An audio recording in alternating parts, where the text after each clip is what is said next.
사랑하는 성도 여러분, 또 오늘도 주원에서 또 이렇게 영상으로 또 같이 만나뵙게 되어서 반갑습니다. 또 오늘도 주원에서 복된 예배가 여러분들의 삶의 현장에서 드려지기를 원하고요. 또 많은 분들이 현장의 예배로 복귀하고 있습니다. 가급적 여러분들도 여러 가지 상황이 허락되시는 분들은 또 현장에 오셔서 같이 예배하시기를 바랍니다. 또 이렇게 영상으로 드리는 것도 있지만 또 우리 현장에서 또 우리 같이 얼굴을 뵙고 또 대면으로 예배드릴 때 또 하나님께서 현장에 주시는 그러한 예배의 감동이 훨씬 더 크기 때문에 가급적이면 여러분들 또 이렇게 교회 나오셔서 같이 예배드리시고요. 또 우리 주일학교 또 중고등부 아이들 또 같이 이렇게 데리고 나오셔서 온 가족 전체가 또 예전의 일상을 회복하는데 또 여러분들이 같이 협조해 주시면 감사하겠습니다. 또 이 시간에도 우리 같이 묵상하시면서 우리 기도할 때에 오늘 시간 7월 25일 우리 주일 예배 우리 하나님께 온전히 올려드리도록 하겠습니다. 다 같이 기도하겠습니다. 여호와의 산에 오를 자가 누구며 그의 거룩한 곳에 설 자가 누구인가? 곧 손이 깨끗하며 마음이 청결하며 뜻을 허탄한 데 두지 아니하며 거짓 맹세하지 아니하는 자로다. 그는 여호와께 복을 받고 구원의 하나님께 의를 얻으리니 이는 여호와를 찾는 족속이요 야곱의 하나님의 얼굴을 구하는 자로다. 문들아 너희 머리를 들지어다. 영원한 문들아 들릴지어다. 영광의 왕이 들어가시리로다. 영광의 왕이 누구시냐? 강하고 능한 여호와시요 전쟁에 능한 여호와시로다. 문들아 너희 머리를 들지어다. 영원한 문들아 들릴지어다. 영광의 왕이 들어가시리로다. 영광의 왕이 누구시냐? 만군의 여호와께서 곧 영광의 왕이시로다. 하나님 감사합니다. 이 시간에도 영광의 왕 되신 우리 주님을 찬양하고 경배하며 저희들 나아갑니다. 하나님 이 시간에 부족한 우리들의 모든 삶이 주님의 능력과 권세 아래 하나님 회복되기를 원하고 왕 되신 주님의 통치가 우리의 심령과 또 우리의 가정과 하나님 예배 공동체인 펠로십 교회에 강권적으로 임하기를 원합니다. 주께서 함께하여 주셔서 예배를 통하여서 우리 주님과 교통이 있는 복된 예배가 되게 하시고 하나님을 만나는 거룩한 예배가 될 수 있도록 예배 속에 구별함과 주의 은혜를 더하여 주시옵소서. 모든 것 주 앞에 의탁하며 사랑이 많으신 예수 그리스도의 이름으로 기도하옵나이다. 아멘. 이 시간 우리 다 같이 사도신경으로 우리의 신앙을 고백하겠습니다. 전능하사 천지를 만드신 하나님 아버지를 내가 믿사오며 그 외아들 우리 주 예수 그리스도를 믿사오니 이는 성령으로 잉태하사 동정녀 마리아에게 나시고 본디오 빌라도에게 고난을 받으사 십자가에 못 박혀 죽으시고 장사한 지 사흘 만에 죽은 자 가운데서 다시 살아나시며 하늘에 오르사 전능하신 하나님 우편에 앉아 계시다가 저리로서 산 자와 죽은 자를 심판하러 오시리라. 성령을 믿사오며 거룩한 공회와 성도가 서로 교통하는 것과 죄를 사하여 주시는 것과 몸이 다시 사는 것과 영원히 사는 것을 믿사옵나이다. 아멘. 이 시간 우리 다 같이 찬송가 68장 오 하나님 우리의 창조주시니 찬양하도록 하겠습니다.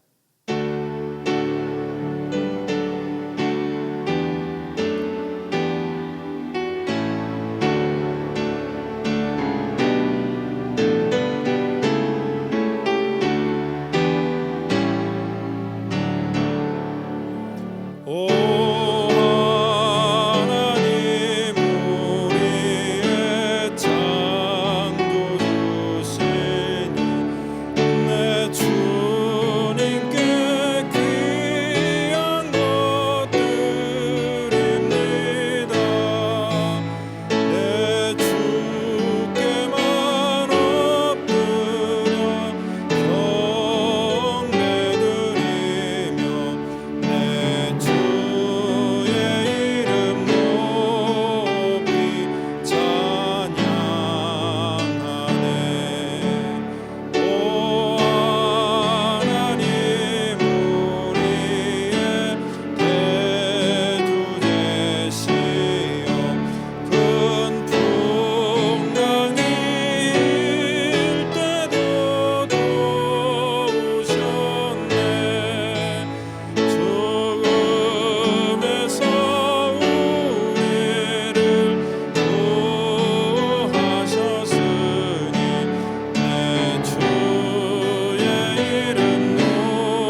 이 시간에 우리가 같이 은혜 받을 말씀은요, 우리 누가복음 18장 우리 24절부터 25절 말씀이 되겠습니다. 같이 우리 한 목소리로 말씀 받도록 하겠습니다. 예수께서 그를 보시고 이르시되 재물이 있는 자는 하나님의 나라에 들어가기가 얼마나 어려운지, 낙타가 바늘기로 들어가는 것이 부자가 하나님의 나라에 들어가는 것보다 쉬우니라 하시니. 이 시간에는 부자는 천국에 갈 수 없나라는 그러한 제목을 가지고 우리 누가복음 강해를 계속 이어나가도록 하겠습니다. 그러니까 우리나라는 전통적으로요, 유교 문화의 그러한 그 영향에 이렇게 우리의 삶의 모든 그러한 기반들이 이렇게 스며들어 있다는 것을 알 수 있습니다. 그러니까 유교 사상 속에서 특별히 이 청빈 사상, 굉장히 중요한 그러한 가치로 우리 가운데 다가옵니다. 청빈은 그래서 참 좋은 거다라는 그런 인식을 갖고 있고요. 또 가난하지만 깨끗한 그러한 삶을 삶의 그러한 지상과제로 갖고 있습니다. 그래서 깨끗하다가 가난해진 것, 그래서 청빈은 참 훌륭한 것이다, 그렇게 얘기를 하고 모든 사람들이 좋아합니다. 그런데 이렇게 이념적으로는요, 우리가 청빈을 좋아할지 모르겠지만 정작 청빈한 삶을 사는 것을 모든 사람들이 원하는 것은 아닙니다. 사실 좋은 것은 자기가 갖고 싶어 하는데, 또 이러한 것들은요, 사실 이 청빈을 자기가 갖는 게 아니라 다른 사람이 청빈한 삶을 살기를 원하는 것이고요. 특별히 또 목회자가 이러한 청빈한 삶을 살기를 양보하는 그러한 마음을 갖고 있죠. 그래서 때로는 이 청빈을 다른 사람에게 강요하기도 합니다. 그런데요, 사실 이 목회자도 살면서 이 청빈의 삶을, 특별히 이 가난하게 사는 것을 원치는 않습니다. 왜냐하면요, 능력이 있으면서 사실 가난하게 사는 것은 또 왠지 괜찮이 좀 있어 보이고 굉장히 멋있어 보이는데, 능력도 없이 가난하게 사는 것을 세상 가운데에서는요, 초라하게 볼 수 있는 것이고요.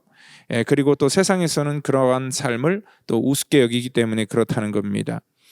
그러니까 저 역시도 뭐 미국에 올 때 아무것 가지고 오지 않았고 빈손으로 와서 정말 하루 벌어서 하루 먹고 살았던 그러한 때가 있었습니다. 근데 그러한 때도 역시요, 저는 사람들에게 없는 티 내지 않으려고 굉장히 노력했던 사람 중에 한 명입니다.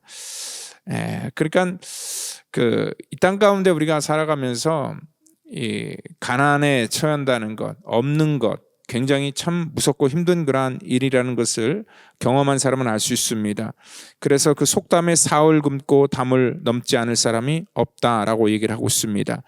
그러니까 이 가난은 불편함을 뛰어넘어서요, 우리 삶 속에 어떻게 보면은 이 공포의 대상이 될 수도 있다는 것입니다. 근데 또한 우리 성경에서는요, 이러한 청빈 사상에 대해서 얘기도 하지만 또한 이 부유함에 대해서도 얘기를 합니다. 그러니까 풍족함이라는 것, 이 물질이라는 것이 우리의 영적인 그러한 많은 부분 속에서 굉장히 무디게 만들어지는 그러한 마약과도 같은 역할을 하기 때문에 그렇습니다. 그러니까 보편적으로요, 우리가 풍족한 것을 시험이다라고 생각하는 사람들은 아무도 없습니다. 많은 사람들이 이 풍족한 것을 축복이다 생각을 하고, 또한 그 축복을 누리기 위해서 우리는 더 많은 것들을 갖기를 원한다는 것입니다. 그렇기 때문에 예수님께서는요, 우리가 인식하지 못하는 이러한 이 풍요에 대해서 강하게 경계를 하시고, 우리 가운데 물질에 대해서 굉장히 자주 반복적으로 말씀했다는 것을 우리가 알 수 있습니다. 오늘 여기 본문에 보면은요, 어떤 관리가 젊은 사람이다 얘기를 합니다. 그 관리가 예수님께 와서 질문을 하는 내용입니다. 어떻게 해야지 선생님 영생을 얻을 수 있습니까? 라고 그렇게 물을 때에, 여러분들 이 사람은요, 이 질문을 하는 그러한 그 의도가 뭐냐면 영생을 얻는다는 것이 이 사람의 질문의 포인트가 아니라 사실은 자기는 영생을 얻기 위해서 지금까지 많은 노력을 했고, 그리고 다른 사람보다 더 많은 그러한 이 자신감이 있다라는 그러한 그 숨은 의도가 그 질문 속에 포함되어 있다는 것입니다. 그러니까 예수님께서 그 이웃과 관련된 계명을 잘 지켰느냐라고 그렇게 주님께서 물으실 때에, 오늘 이 사람이 자신 있게 내가 이것을 어릴 적부터 정말 잘 지켰습니다 라고 그렇게 자신감 있게 얘기했기 때문에 그렇습니다.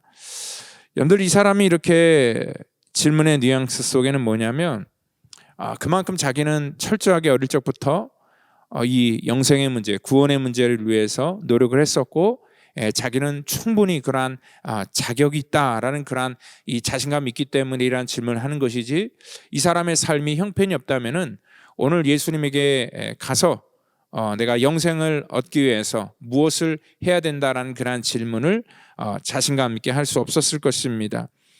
오늘 주님께서는 이 청년의 갖고 있는 그러한 이 마음의 중심을 꿰뚫어 보시면서 이 젊은 사람이, 이 젊은 관원이 고민할 만한 그러한 이 질문을 하나 하십니다. 뭐냐면 온전히 내 소유를 다 팔아서 가난한 자들에게 나눠주라. 그리하면 하늘에 내게 보화가 있으리라. 그리고 와서 나를 따르라 라고 그렇게 말씀하셨습니다.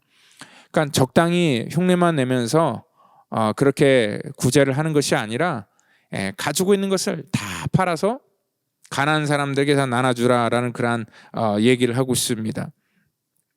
그러니까 예수님께서 이 젊은 사람의 대답에 이렇게 정말 그 사람이 부담을 갖게 이렇게 다시 또 요구했던 것은 뭐냐면은, 오늘 솔직히 가난한 사람에게 이 사람의 갖고 있는 그러한 재산을 다 팔아서 나눠줘야지 영생을 얻을 수 있다라고 하는 것은 절대 아닙니다.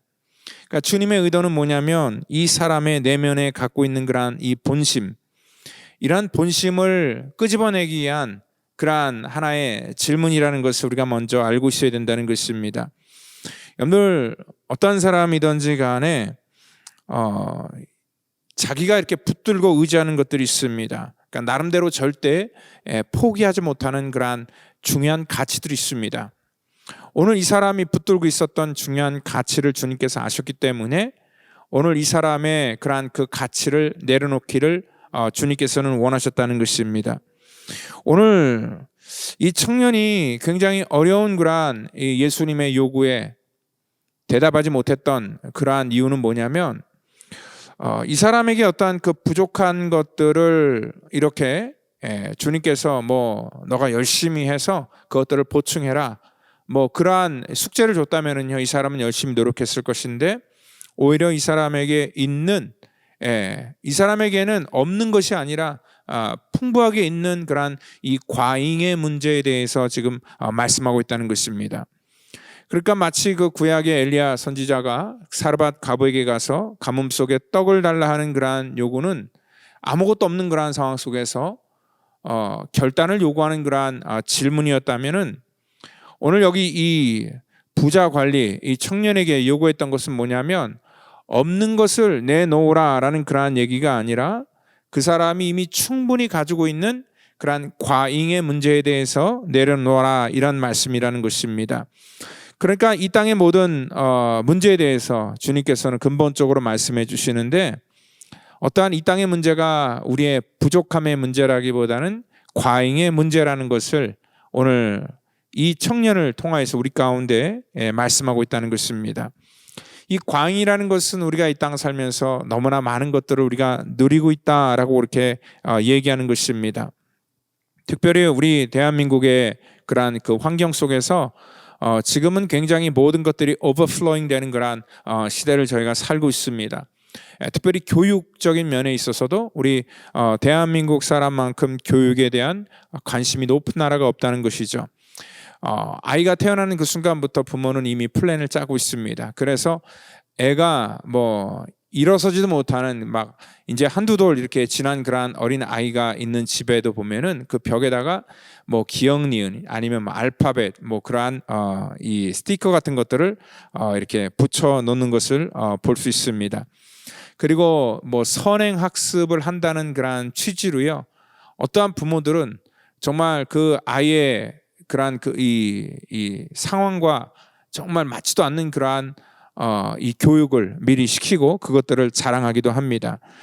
또 이 공부를 한다는 그러한 말보다는 공부를 시킨다는 그러한 이 표현 자체가 더 어울리는 것이 뭐냐면 이 학습을 주도하는 것이 배움의 당사자인 아이가 아니라 공부를 시키는 그러한 부모가 이 주체가 되는 경우를 볼 수 있다는 것이죠.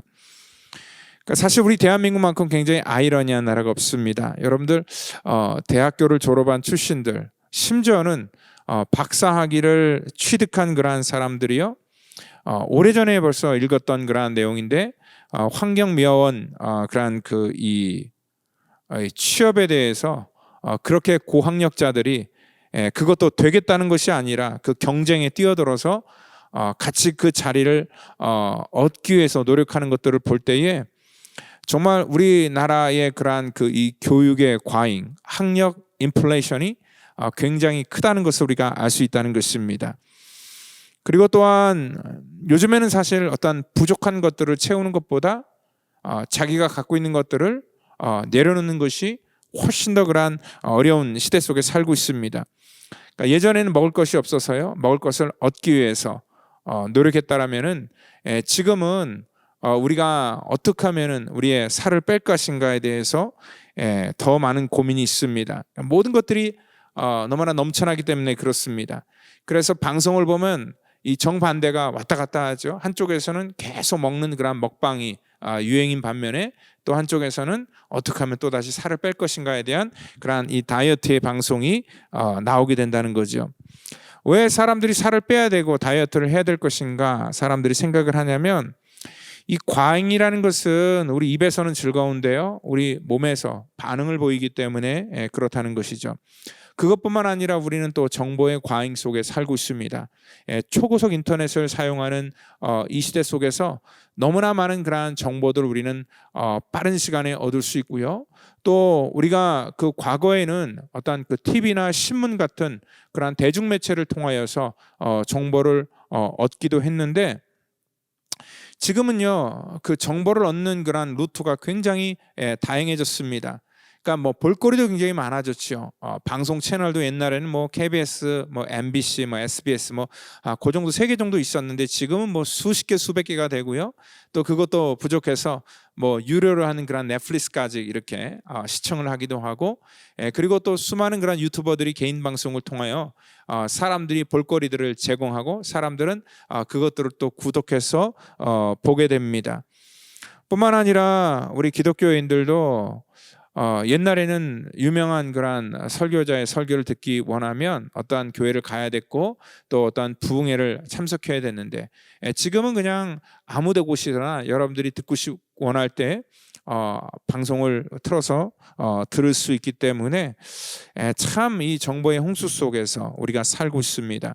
그리고 또 요즘에는 이 코로나로 인하여서 모든 경제가 힘들어져서 각 세계 각국에서 하는 그러한 정책이 뭐냐면 이 통화를 유동적으로 많이 이렇게 푸는 정책을 지금 펼치고 있습니다. 그래서 이러한 과잉 유동성이 각 국가의 어떤 그 인플레이션을 일으키기도 하고요. 또 요즘 우리가 피부로 느끼는 것처럼 우리가 각 곳곳에서 물가들이 굉장히 오르고 있다는 것을 우리가 경험할 수 있다는 것입니다. 정말 너무나 빨리 모든 것들이 우리 가운데 공급되고 있고, 얼마 전에는 결핍의 시대를 살고 있었는데 이 빠른 속도로 그것들을 지나서 이제는 과잉 사회 속에 우리가 들어와 있다는 것입니다. 이 과잉이라는 것은요, 어떻게 보면 우리 삶 속에 왜 자꾸 이렇게 더 많은 것들을 우리가 얻기를 원할까? 왜냐하면 우리 마음속에 어떤 안도감을 주기 때문에 더 많은 것들을 얻는 것 같습니다. 그런데 실질적으로 더 많이 갖고 또 더 많이 우리가 얻게 되고 더 많이 배우게 되면은 안도감을 얻을 것 같은데, 실질적으로 더 많은 것들을 잃게 된다는 것을 알 수 있습니다. 오늘 많은 사람들이 이러한 과잉 이 문화 속에 살아가면서 더 많은 것들을 놓치고 있는 것들을 볼 수 있습니다.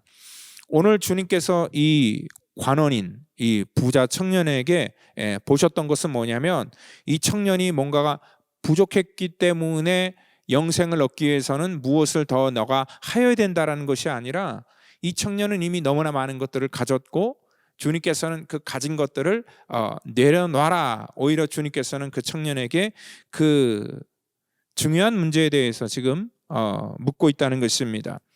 이 청년은요, 다른 어떠한 사람보다도 어릴 적부터 율법에 철저했기 때문에 또한 도덕적으로나 율법적으로나 훨씬 더 많이 배웠고 또 많은 것들을 했던 그러한 율법의 과잉과 지식의 과잉, 그리고 또 이 사람은 부자다라고 이렇게 표현하는 것을 보면 부모를 잘 만나서인지 아니면 자기가 똑똑해서인지 물질적으로도 굉장히 많은 것들을 이미 갖고 있었다는 것입니다. 이 많은 것들을 갖고 있음에도 불구하고 이 관원은요, 뭐가 또 부족해서 그런지 모르겠지만 뭔가를 더 확실하게 더 얻어서 확실하게 이 영생의 문제까지도 자기의 소유로 만들려고 했다는 것입니다. 그러니까 이 부자 관원이 갖고 있었던 생각은 뭐냐면, 하나님의 나라조차도 자신의 노력으로 해결할 수 있고 또 자기의 능력으로 얻을 수 있다, 그렇게 믿었던 사람이었다는 것입니다.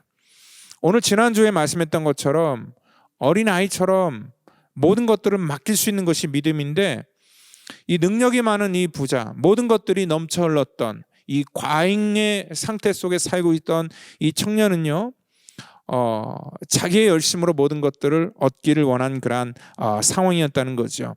그래서 이 계명조차도 어떻게 보면은 영생을 얻을 수 있는 그러한 실천 항목으로 생각했고요.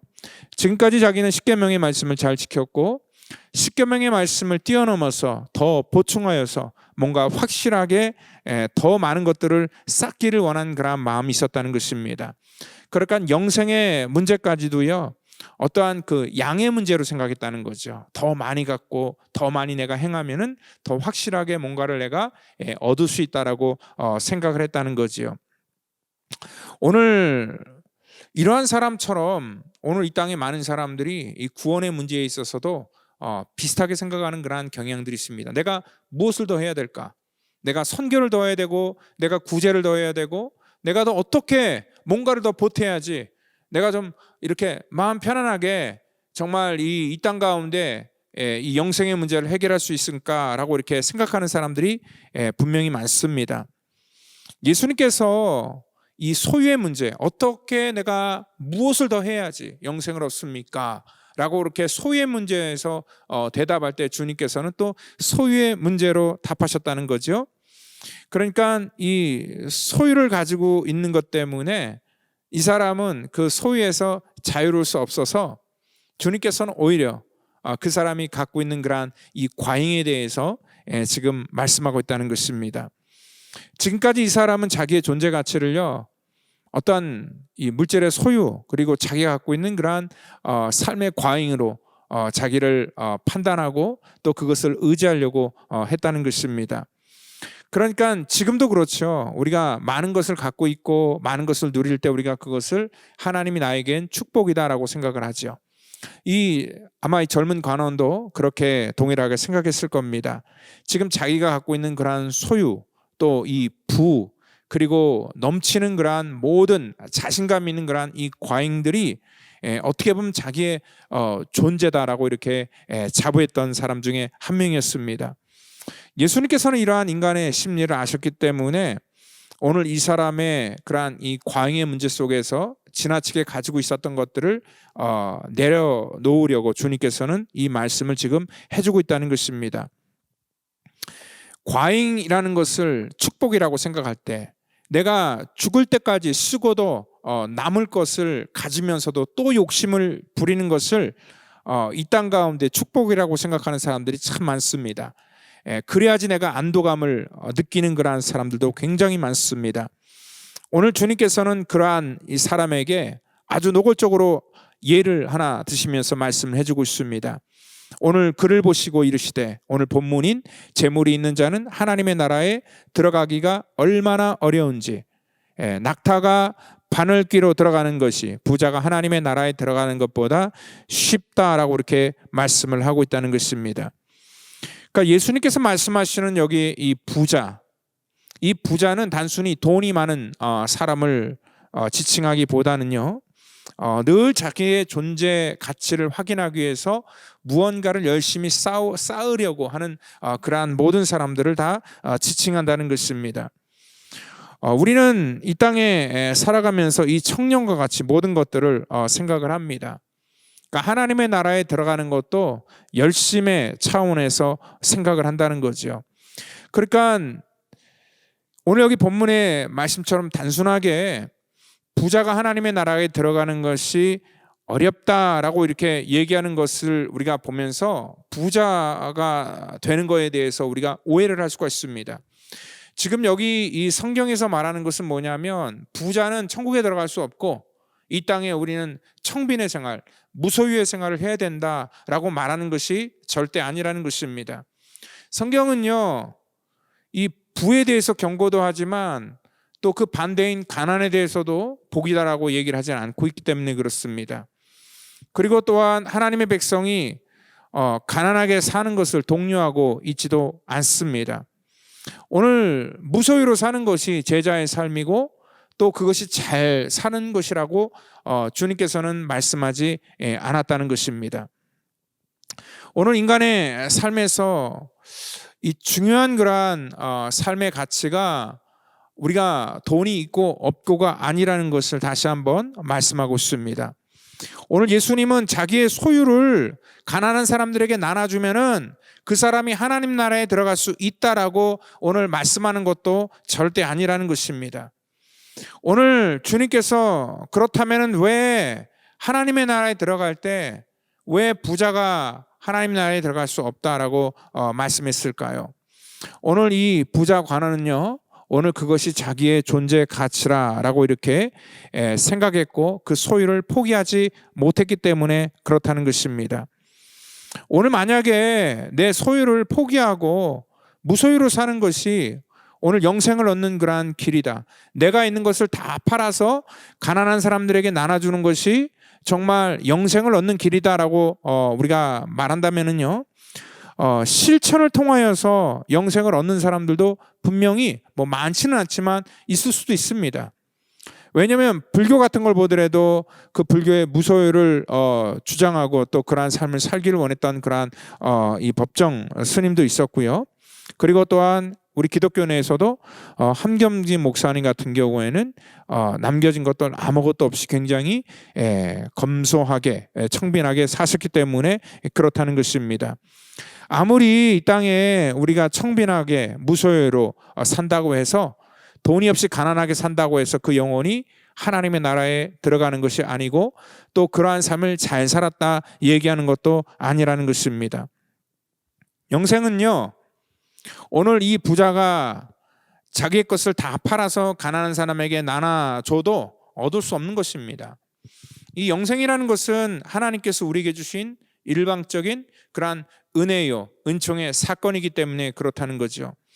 그러니까 우리가 이 땅에 선한 일을 행하고 또한 희생을 했기 때문에 주어지는 그러한 대가가 영생이 아니라는 것을 주님께서는 너무나 잘 알고 있으면서도 이 부자 청년에게 그러한 삶을 통하여서 나를 따르라 그렇게 요구하신 것은 뭐냐면 그것을 통하여서 하나님의 나라의 가치와 또한 하나님의 백성의 마음과 또한 그 가치와 백성이 될 때 어떠한 기쁨과 평강이 주어진다는 것을 알았기 때문에 우리 가운데 그것을 지금 이 청년을 통해서 우리 가운데 말씀하고 있다는 것입니다.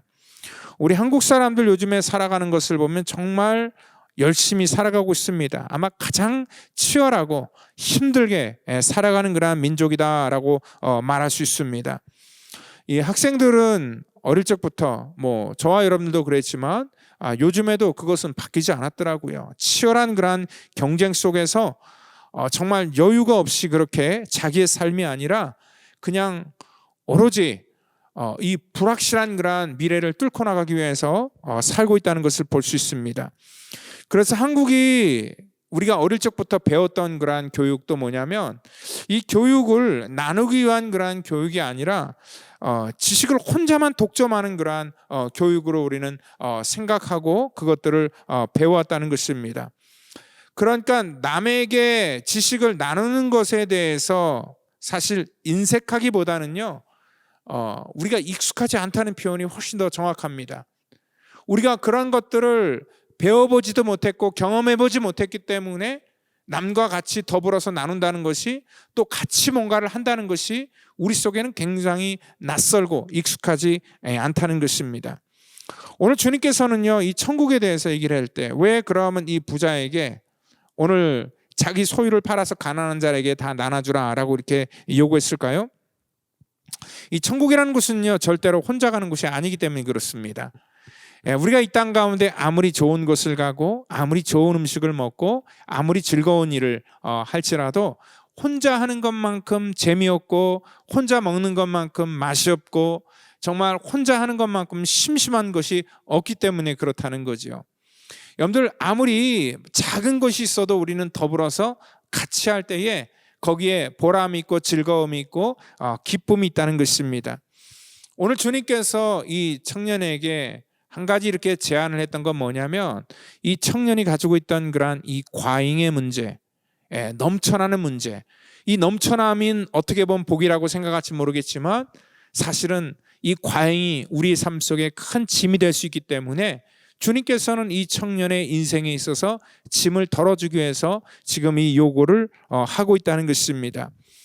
오늘 이 부자 청년에게 오늘 이 땅에서 느끼는 즐거움이 아니라 하나님께서 하나님의 백성으로 살아가는 그러한 즐거움을 미리 맛보게 하려고 오늘 이러한 요구를 지금 하고 있었다는 거지요.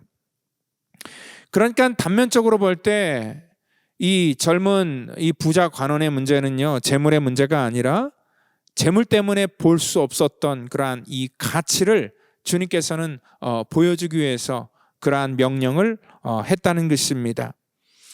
오늘 이 재물을 갖고 있는 이 청년, 어떠한 상황일지 모르겠지만 남보다 더 많이 갖고 있고 누리고 있기 때문에 이 청년에게는 사실 이것을 가지고 더 기쁘고 즐거운 일들을 많이 할 수 있다는 것을 주님께서는 알려주고 싶었다는 것입니다. 요즘에 그 마이너스 트렌드라는 말을 많이 사용합니다. 왜냐하면 모든 것이 너무나 넘쳐난 그러한 그 시대 속에서, 과잉 시대 속에서 이 소박함의 매력에 대해서 가르쳐주고 사람들이 거기 공감하기 때문에 그렇다는 것입니다. 왜냐하면 지나치게 과잉의 삶을 살기 때문에 모든 사람들이 피곤함을 느낍니다. 그런데 그 피곤함 속에서 굉장히 단조롭지만 우리가 다시 본질로 돌아갈 때 느끼는 그러한 기쁨이 있기 때문에 이러한 그 마이너스 트렌드를 강조하는 것 같습니다. 그러니까 쉽게 얘기해서 사람들은 과거에는 먹어보지 못했던 그러한 화려한 음식, 거기에 매료를 했었는데 이제는 지천에 음식들이 너무나 좋은 음식들이 많기 때문에 이러한 화려한 요리보다는 소박한 시골의 밥상, 특별히 어머니가 해주셨던 그러한 이 아주 정결하고 간결한 그러한 이 소박한 밥상을 사람들이 오히려 더 동경하게 되고 거기서 느끼는 그러한 매력이 있다는 거죠. 그리고 이 만남 역시도 마찬가지죠. 이 스마트폰 때문에 그 옛날에 그 공중전화에서 사람과의 약속을 하고 기다리는 그러한 설레임, 그러한 이 감동 같은 것들이 없기 때문에 그러한 어떻게 보면 원시적으로 돌아가는 그러한 일일지 모르겠지만 이러한 마이너스 트렌드의 그러한 그 감정을 훨씬 더 동경하게 된다는 것입니다. 정말 나처럼 밝은 그러한 네온사인이 번쩍이는 그 저녁 그러한 그 거리 속에서 볼 수 없는 그러한 이 조용한 한적한 그러한 이 시골 하늘에서 보여주는 그러한 별빛의 감성, 뭐 이러한 작은 것들, 이 본질이 얼마나 소중하고 가치 있는 것인가를 깨닫는 것이 바로 이 마이너스 트렌드의 그러한 그 감정이라는 거죠. 오늘 이 과잉을 추구하는 그러한 삶은요, 누군가에게는 또 그 사람이 갖고 있는 것을 빼앗아서 내 것을 채워야 되기 때문에 누군가에게는 그것이 결핍이 되는 것이고요, 결국은 내 삶이 과잉이 된다는 것은 모든 사람과 같이 더불어서 함께하기가 힘들다는 것을 안다는 것이죠. 그렇기 때문에 우리의 삶이 피곤할 때, 뭔가를 더 채워서 내 피곤함을 해결할 것인가에 대해서 우리가 생각하기보다는 어떻게 하면 내 삶에 넘치는 것들을 내려놓을까를 고민하는 것, 그것이 참된 지혜라는 것을 오늘 주님께서는 말씀하고 있다는 것입니다. 오늘 주님께서 이 말씀을 하실 때에 오늘 듣는 자가 이러한 얘기를 합니다. 그런즉 누가 구원을 얻을 수 있나이까? 그러니까 아무도 구원을 얻을 수 없다. 왜냐하면 모든 사람들이 다 부자가 되기를 원하는 그러한 욕망이기 때문에, 그렇기 때문에 이러한 말씀을 하는 거죠. 아무도 우리는 구원을 얻을 사람이 없다라고 얘기를 하니까 거기에 베드로가 이렇게 얘기를 합니다. 우리가 우리의 것을 다 버리고 주를 따랐나이다. 다른 사람들은 못한다고 하지만 자기는 자기 것을 버리고 주님을 따랐습니다 라고 이렇게 얘기를 합니다. 주님께서 말씀하시는 의도를 전혀 모르는 거죠. 지금 이 부자 관원에게 하시는 그러한 말씀, 그리고 베드로 역시도 이 말씀이 무슨 뜻인지 정확히 모르고 있습니다. 주님께서는 어떠한 있고 없고 우리가 다 버리고 또 어떤 걸 갖고 주를 따라서 영생을 얻는 그러한 것들에 대해서 얘기하는 것이 아니죠. 그러니까 이 땅의 것들로 인하여서는 그 어떠한 것도 우리가 하나님 나라에서 인정받을 수 없다라는 것들을 다시 한번 말씀하고 있다는 거죠. 오늘 이 베드로도 표면적으로는요, 주님을 따른다고 그렇게 생각을 하지만 그 내면 속에는 채워지지 않은 그러한 세상의 목마름이 아직도 남아있는 사람이기 때문에 그렇습니다. 오늘 저와 여러분들이 이 땅에 살아갈 때 정말 피곤한 인생을 사십니까? 주님께서는 우리의 이 피곤함과 또 힘들고 정말 우리를 짓누르는 일상의 그러한 삶의 무게 속에서 우리를 자유하기 위해서 오늘 하나님의 나라의 가치를 우리 가운데 심어주시고, 또한 이렇게 주일날을 통해서 우리 가운데 안식을 허락하여 주셨고, 또한 삶 속에서 우리의 것을 덜어내어 다른 사람에게 나눔을 통하여서 우리 삶 속에 천국의 가치를 심어주기를 원한다는 것입니다. 끝으로요, 에릭 프롬은요, 그의 저서에서 산다는 것에 그 인간의 삶을 3단계로 분류를 했다고 합니다. 그러니까 첫 번째 단계는 먹고 살아야 하는 그러한 그 생리적인 욕구, to live, 어떻게 내가 살 것인가에 대해서, 그러한 욕구에 대해서 얘기를 했다면은, 두 번째 단계는요, 재산이나 지위, 명예들을 추구하는 어떤 그 소유의 욕구, to have, 내가 뭔가를 가져야 될 것인가에 대한 그런 욕구에 대해서 말했다면은, 세 번째 단계는요, 정신적 가치를 존중하는 가운데서 기쁨을 누리고자 하는 어떠한 그 존재의 욕구, to be, 내가 어떠한 존재가 되어야 될 것인가.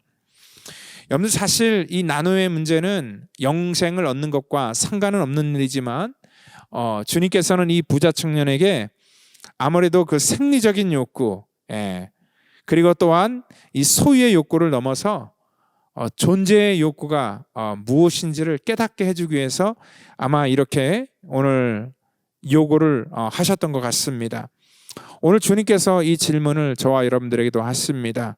우리가 어떻게 해야지 이 땅 가운데 하나님께서 주시는 그러한 기쁨과 평강을 얻을 수 있고 우리 마음속에 하나님의 나라를 세워나갈 수 있을까? 오늘 이 말씀을 우리가 생각하면서 우리가 찬양 하나 부를 텐데요, 내가 주인 삼은 모든 것 내려놓고 라는 그러한 찬양입니다. 이 찬양을 통하여서 이 가사 속에서 정말 우리의 모든 것들을 다 내려놓을 때에 비로소 우리 가운데 주어주시는 그런 우리의 삶의 진정한 주인이 되시는 우리 주님의 능력과 권세가 또 여러분들의 삶 속에 임하기를 예수님의 이름으로 축원드립니다. 우리 다 같이 찬양하시겠습니다. 내가 주인 삼은 모든 것, 내가 주인 삼은 모든 것 내려놓고 내 주 대신 주 앞에 나가 내가 사랑했던 모든 것 내려놓고 주님만 사랑해. 우리 다시 한번 내가 주인 삼은 모든 것 내려놓고 내 주 대신 주 앞에 나가 내가 사랑했던 모든 것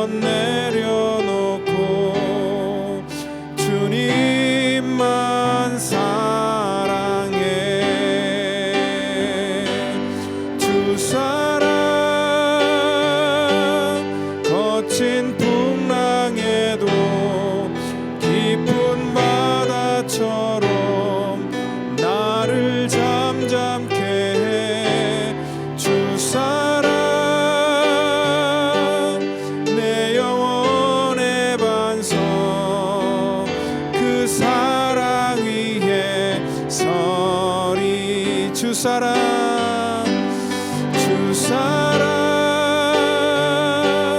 거친 풍랑에도 깊은 바다처럼 나를 잠잠케 해 주 사랑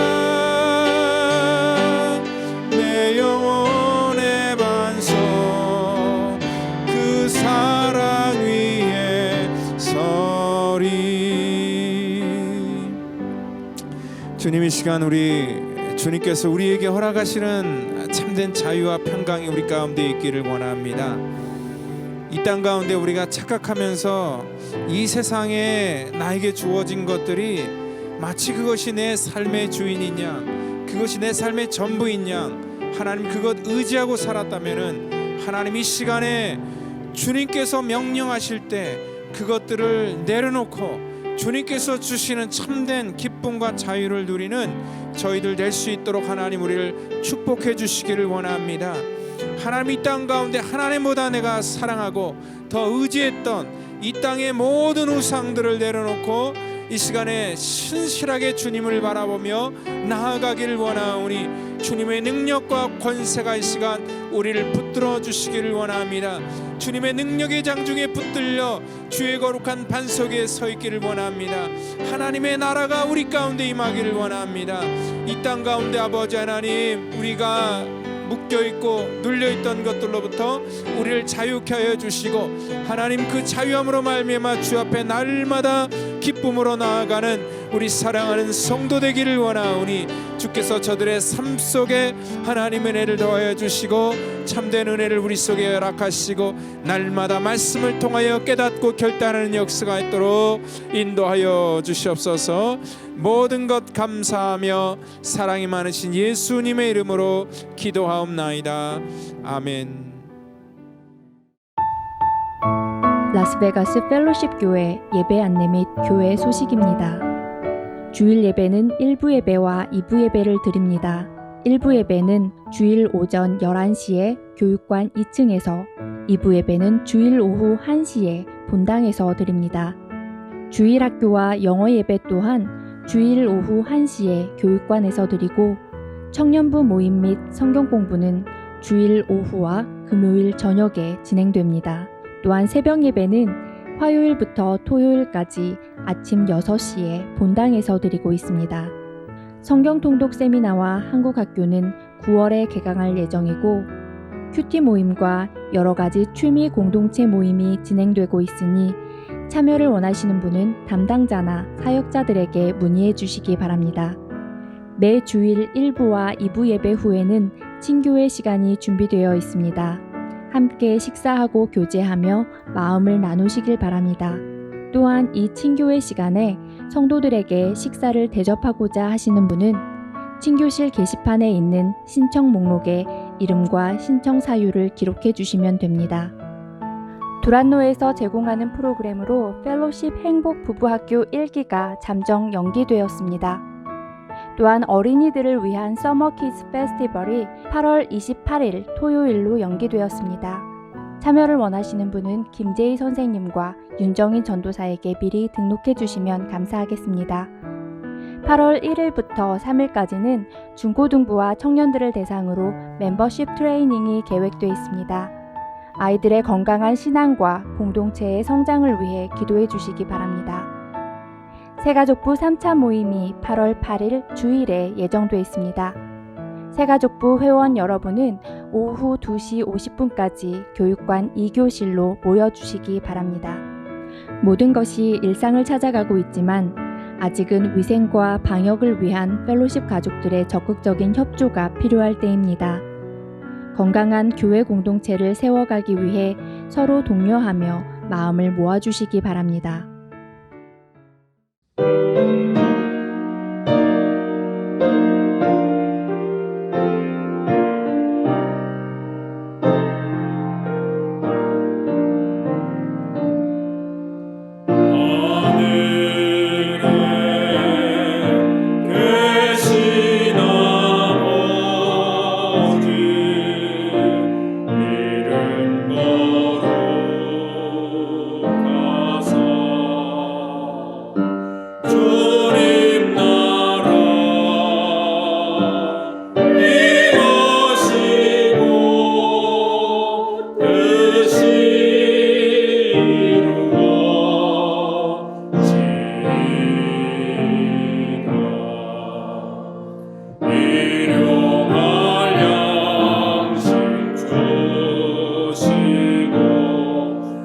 우리들의 큰 죄 다 용서하옵시고 또 시험에 들게 마시고 악에서 구원하소서. 내게 주의 나라 주의 권세 주의 영광 영원히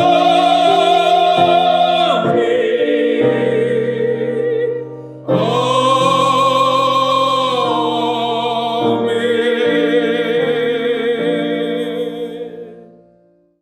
지금 우리 다 같이 드린 예물 위해서 기도하겠습니다.